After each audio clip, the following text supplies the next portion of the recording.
Bien, muchachos, vamos ahora al tema número 3, que es la relación que hay entre las garantías, el Estado, la persona y la sociedad. O sea, vamos a hablar sobre los procesos constitucionales, ¿ya?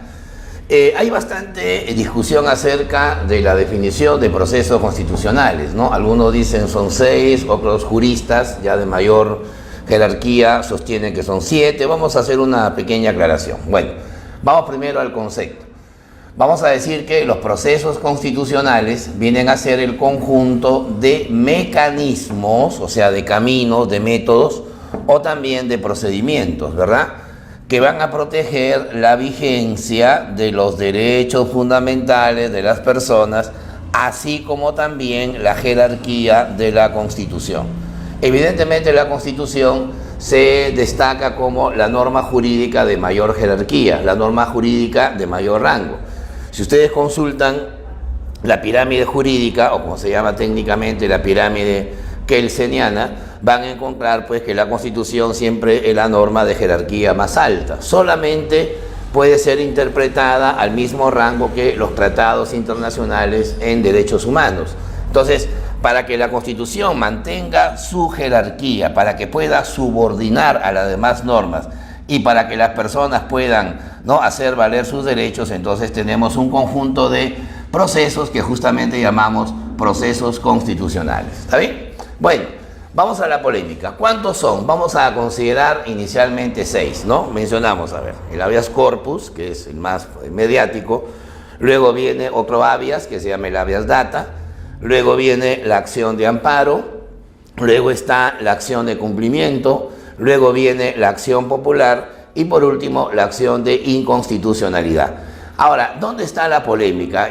Algunos autores, ya expertos pues en derecho constitucional, sostienen que hay una séptima, ¿no?, una séptima, digamos, etapa, que se conoce como la demanda de competencias, ¿no? Bueno, normalmente, vamos a explicar, entre los poderes del Estado, o sea, ejecutivo, legislativo y judicial, pueden haber a veces relaciones de interpretación errónea, ¿no? Por ejemplo, el presidente de la República puede disolver el Congreso. Entonces, lógicamente, los congresistas pueden oponerse a esa disolución. ¿A dónde van a acudir? Van a acudir al Tribunal Constitucional, para que el tribunal pueda interpretar la Constitución, ¿no?, para ver si realmente el Congreso ha sido disuelto de manera adecuada. Eso se le conoce como la demanda de competencias, ¿no? O de repente, un fallo que ha hecho la Corte Superior tiene que ser revisado por la Corte Suprema. Entonces se quiere saber si realmente que el fallo que dio la Corte Suprema es válido. Se va a acudir también al Tribunal Constitucional. Pero en la etapa procesal, en la etapa de lo que es derechos y jerarquías, vamos a considerar solamente las 6 garantías inicialmente mencionadas, ¿ya? Bueno, ¿cuáles son? Empezamos con el habeas corpus. Bueno, el término está en latín. Si lo traducimos significa traigan el cuerpo, ¿no? Imagínate decir traigan el cuerpo, suena muy relativo. Mejor decimos habeas corpus, que es la orden latín, ¿no?, para definir esta garantía. Decimos así: es una garantía de origen inglés, ¿ya? El habeas corpus viene del siglo XVII, 1679, que tiene como finalidad, ahí está su finalidad, evitar que una autoridad, que un funcionario o persona, con sus actos u omisiones, o sea, con lo que hace y con lo que no hace, pueda vulnerar todos aquellos derechos relacionados con la libertad individual. ¿Está bien? Es decir, si los derechos que han sido vulnerados se relacionan con la libertad individual, ahí va a proceder inmediatamente la acción del habeas corpus. ¿Cómo va a proceder? Para eso hay evidentemente un orden señalado en la Constitución. La primera instancia es el juez mixto, ¿no? El juez mixto en lo penal. Si el juez mixto en lo penal rechaza la demanda en primera instancia, entonces se tiene una demanda de apelación ante la Corte Superior.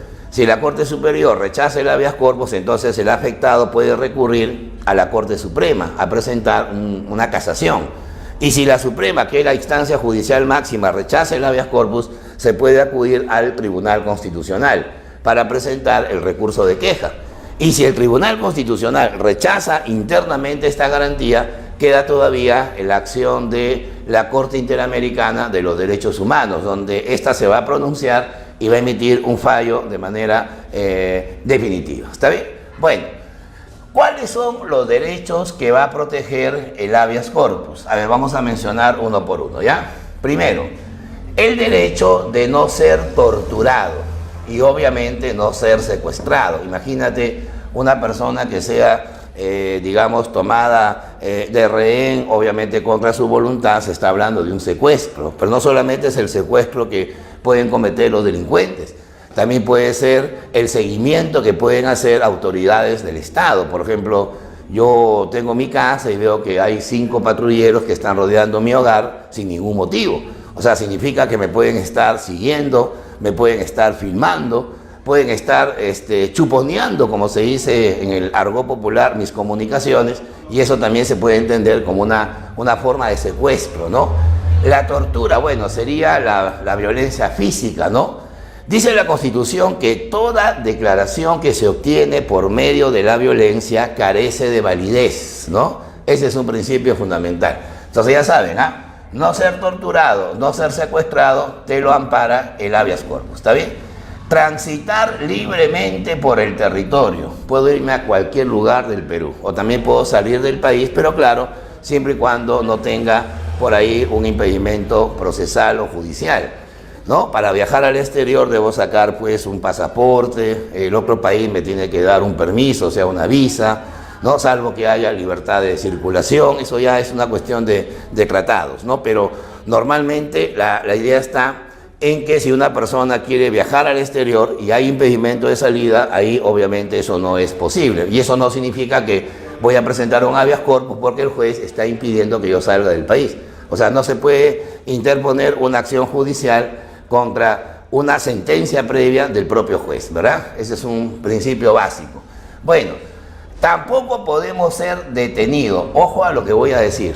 Cuando la policía nos detiene por X motivos, esa detención se le llama detención preliminar, ¿correcto? No se llama preventiva, se llama detención preliminar, porque ahí la policía va a tener un tiempo para investigar la causa del presunto delito, ¿no? O por qué se ha cometido el presunto delito o cuáles son los motivos que han generado el presunto delito. No podemos decir que es un delito porque los policías no son jueces, ¿no? Los policías establecen una investigación preliminar, obviamente, de ahí pasa al Ministerio Público, o sea, la Fiscalía, y luego la Fiscalía ya hace un informe para que los jueces inicien el proceso ya, digamos, oral, ¿no? El proceso, evidentemente, de juzgamiento, ¿no? Bueno, para que esté detenido se necesitan 2 cosas. Primero, que haya flagrancia, o sea, con las manos en la masa. Si un par de delincuentes están asaltando una farmacia y en ese momento pasa el patrullero y ven el acto de asalto, entonces tienen que intervenir. Esos asaltantes son llevados inmediatamente a la comisaría porque hay flagrancia, ¿no? Los han encontrado con los objetos que han robado, ¿no? O de repente las cámaras de seguridad han determinado que están cometiendo el robo, una serie de cosas, ¿no? Y también si hay orden judicial, pero orden judicial significa que en ese momento yo no estoy cometiendo el delito. Lo que pasa es que mediante una orden del juez penal se me está, llevando a una estación policial para que sea conducido, pues, ¿no? De grado o fuerza, eso dependerá de la resolución. Ahora, otro principio dice, las detenciones preventivas, ¿no? Mal llamadas a veces preliminares, son por un máximo de 48 horas o también puede ser de 15 días. Eso es según el presunto delito, ¿no? El presunto delito, por si acaso. ¿Por qué digo 48 horas? Porque, ¿qué pasa, por ejemplo, si es una banda de 6 posibles delincuentes? Entonces, investigarlos en 24 horas va a ser un poco complicado, por eso que se determina 48 horas, ¿no? Y cuando se trata de espionaje, tráfico ilícito de drogas, o sea, narcotráfico, terrorismo, que ya prácticamente está embajada en el Perú, ahí las detenciones son por un máximo de 15 días, ¿no? 15 días porque el terrorismo, el narcotráfico, el espionaje conllevan a delitos de mayor calificación, son delitos de carácter grupal un poco más complicados, ¿verdad? Bueno, Ahora, ya hemos dicho que el habeas corpus es procesal y por lo tanto es sumario. Sumario significa que se resuelve en el menor tiempo posible. ¿Está bien? Esa es la idea. A ver, vamos ahora al habeas data. El habeas data es una garantía que tiene como finalidad, ahí está bien clarito, evitar que una persona, una autoridad o un funcionario, mira, parecido al habeas corpus, ¿no?, con sus actos u omisiones, vulnere los derechos referidos a la libertad, pero de información y el secreto de las comunicaciones. El mismo nombre lo está indicando. Observa que está en latín, habeas data, o sea, traigan la información, traigan el dato, traigan lo descrito, traigan lo investigado. Por lo tanto, el habeas data está asociado a que la libertad de información es un derecho universal. No se puede discriminar a las personas a la hora que el Estado o una entidad privada suministran información. Claro, salvo el caso que esa información tenga que ver con la seguridad nacional, sea una cuestión de Estado, ¿no?, o tenga que ver con una situación relacionada con la defensa nacional. Eso ya es un parámetro que los jueces tienen que tomar en cuenta, ¿no?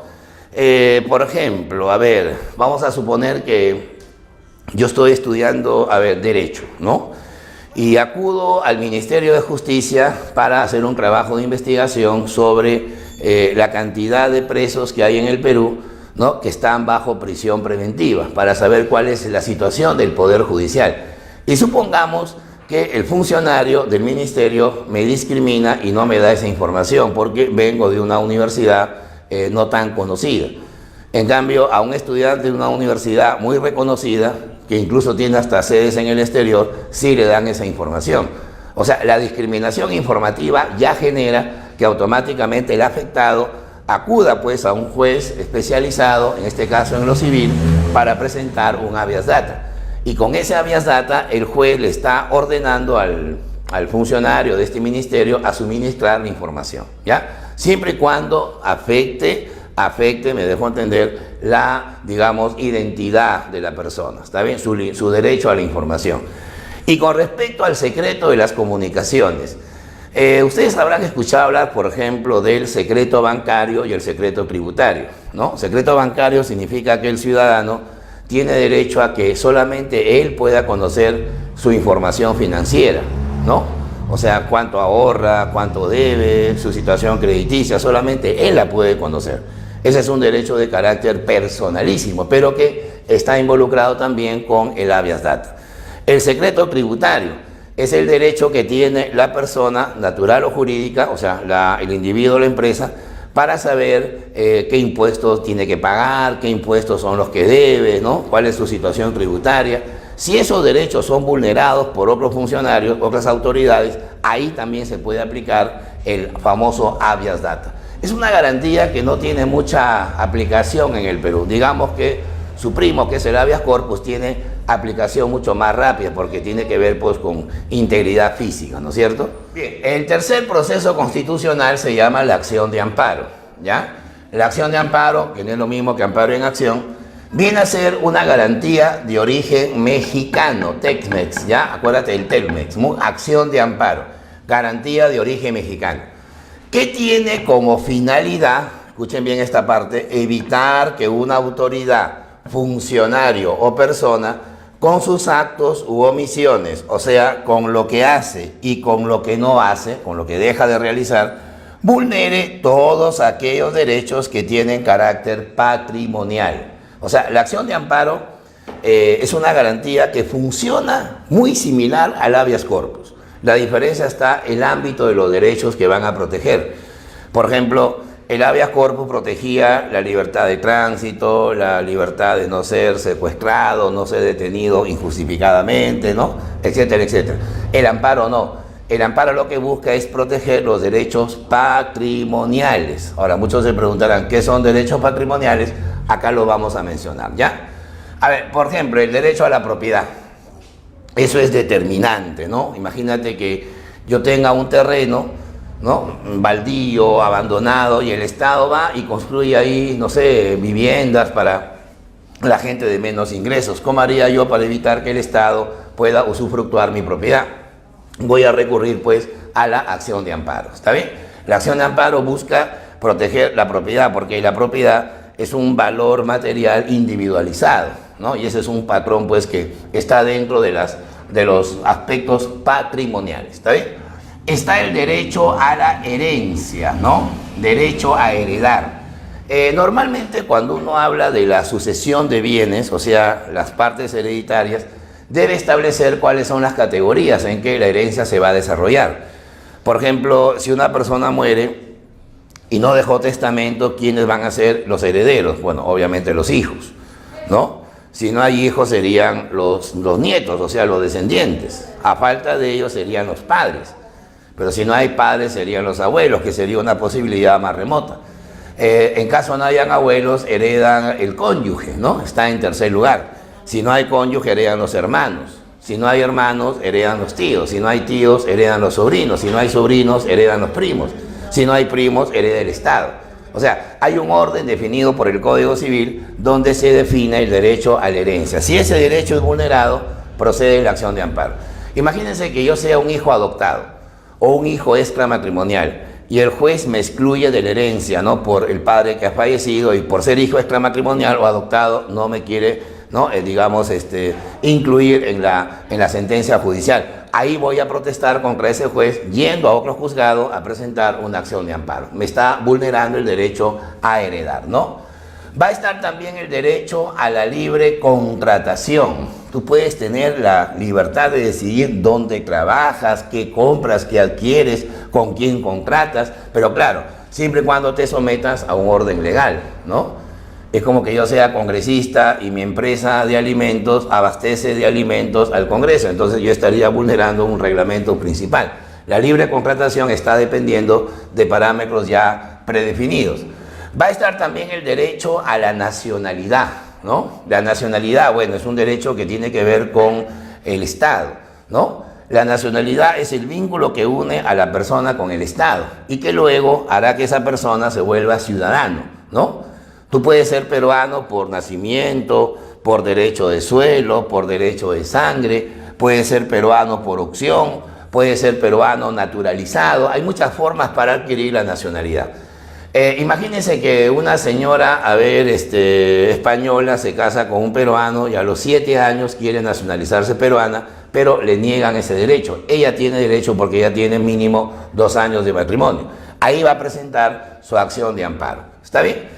Estaría también el derecho a la inviolabilidad del domicilio. Acuérdate que el domicilio es un patrimonio. ¿Y qué protege la acción de amparo? El patrimonio. ¿Te das cuenta? Nadie puede vulnerar tu domicilio, salvo que haya, obviamente, un estado de emergencia, ¿no? Imagínense que estamos en un estado de emergencia, bueno, definido por el propio gobierno, y las personas vulneran ese estado de emergencia. Pues ahí hay que entrar al domicilio a hacer detenciones, a confiscar los bienes, porque no hay la garantía que lo proteja, ¿verdad? Pues se llama estado de emergencia. El derecho a la reunión pacífica también estaría incluido dentro de la, acción de amparo. Claro, siempre y cuando no se porte armas, ¿no? Pero evidentemente, pues si hay una disposición del gobierno que prohíbe las reuniones masivas, es porque hay una situación de emergencia, ¿no? Esa es la idea principal. Por ejemplo, el gobierno ha prohibido todo lo que son las reuniones masivas, discotecas, partidos de fútbol hasta fin de año. Eso, evidentemente, muchos dirán, profe, hay gente que se va a perjudicar, está bien, pero lo que manda es el régimen de excepción. Justamente hoy estamos bajo un régimen de excepción y por eso las reuniones, por más pacíficas que sean, se prohíben, ¿verdad? Y eso no es vulnerar derechos, porque está dentro de una excepción. O sea, se deja de lado la Constitución por ese tiempo, ¿no? Bueno, la acción de amparo procede ante un juez, un juzgado en lo civil, ¿ya? Mientras el habeas corpus iba a lo penal, el amparo va a lo civil. Y la duración está no definida, o sea, no se sabe cuánto tiempo puede demorar un juez en resolver la acción de amparo, ¿ya? Bueno, vamos ahora a la acción de cumplimiento, parecido al amparo, solo que es más una cuestión administrativa. Bueno, dice así, ¿no? Es una novedosa garantía, o sea, significa que para nuestro Estado, para nuestra Constitución es nueva, en el derecho peruano. Creada, ahí está, pues por la Constitución del año 93, o sea, con el fujimorismo nace la acción de cumplimiento. con la finalidad de evitar que un funcionario o persona, o sea, una autoridad, un alcalde, un ministro, un viceministro, un regidor, cualquier autoridad o persona, se muestre renuente, o sea, se resista, no cumpla, pues se llama cumplimiento, ¿no? Renuente a cumplir una disposición administrativa o reglamentaria. ¿Está bien?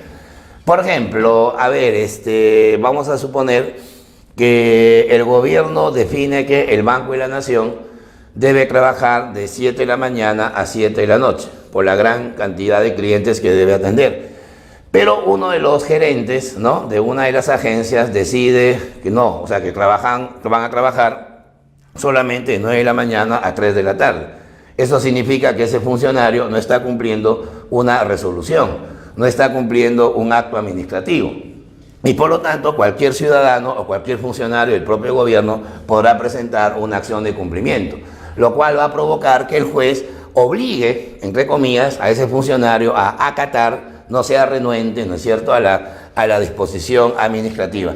Esto se procesa también ante los jueces que ven el amparo, o sea, los jueces en lo civil, ¿ya? Luego viene la acción popular. Bueno, la acción popular y luego viene la acción de inconstitucionalidad. Ojo que esto es muy importante, ¿ya? Pero antes de definirla, vamos a concentrarnos un poquito en esta pirámide, ¿ya? En esta forma de jerarquías de las leyes en el país. A ver, vamos a resumirlo así.